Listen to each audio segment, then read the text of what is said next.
Bapak-bapak dan ibu-ibu, di zamannya Umar bin Khattab itu ada sebuah pohon. Sebuah apa? Pohon. Pohon ini disebutkan oleh Allah dalam Al-Quran. Luar biasa ya. Disebutkan oleh Allah dalam Al-Quran.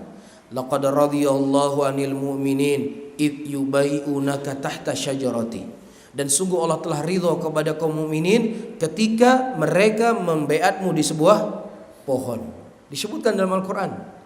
Iya, pohon ini dijadikan oleh Rasulullah untuk membeat sahabatnya, dikenal dengan beat Ar-Ridwan.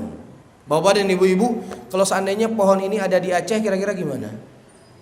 Hah? Gimana kira-kira kalau pohon ini ada di Aceh? Atau di Indonesia lah, di tempat kita secara umum. Bisa bayangkan ya, nggak perlu saya lanjutkan. Silakan bayangkan kalau seandainya pohon yang Allah sebutkan dalam Al-Quran ada di tempat kita. Di zamannya Umar bin Khattab, bapak-bapak dan ibu-ibu, di zamannya Umar bin Khattab, orang-orang mulai mendatangi pohon tersebut. Ini pohon, dulu Rasulullah pernah berdiri di sini. Rasulullah pernah membeat sahabat-sahabatnya di sini. Pohon ini juga disebutkan oleh Allah dalam Al-Quran.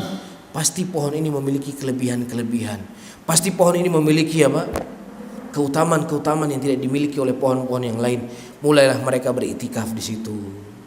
Mulai mereka berdiam diri di situ untuk mengambil berkah dari pohon yang pernah Rasulullah berdiri di tempat tersebut. Melihat fenomena yang seperti ini, Umar bin Khattab radhiyallahu taala anhu, kemudian saudara-saudaraku muslimin menebang pohon ini sampai ke akar-akarnya. Menebang sampai ke akar-akarnya untuk menjaga akidah orang Islam, untuk menjaga hati muslimin pada waktu itu, untuk terpaut hanya kepada siapa? Allah Subhanahu wa taala, tidak kepada selainnya. Apakah kemudian kita katakan Umar bin Khattab ini Zionisnya Yahudi? Ya, benci dengan Islam, menghilangkan situs sejarah, menebang pohon yang Allah sebutkan di dalam Al-Quran, yang dulu Rasulullah pernah berdiri di situ. Ada yang berani mengatakan demikian?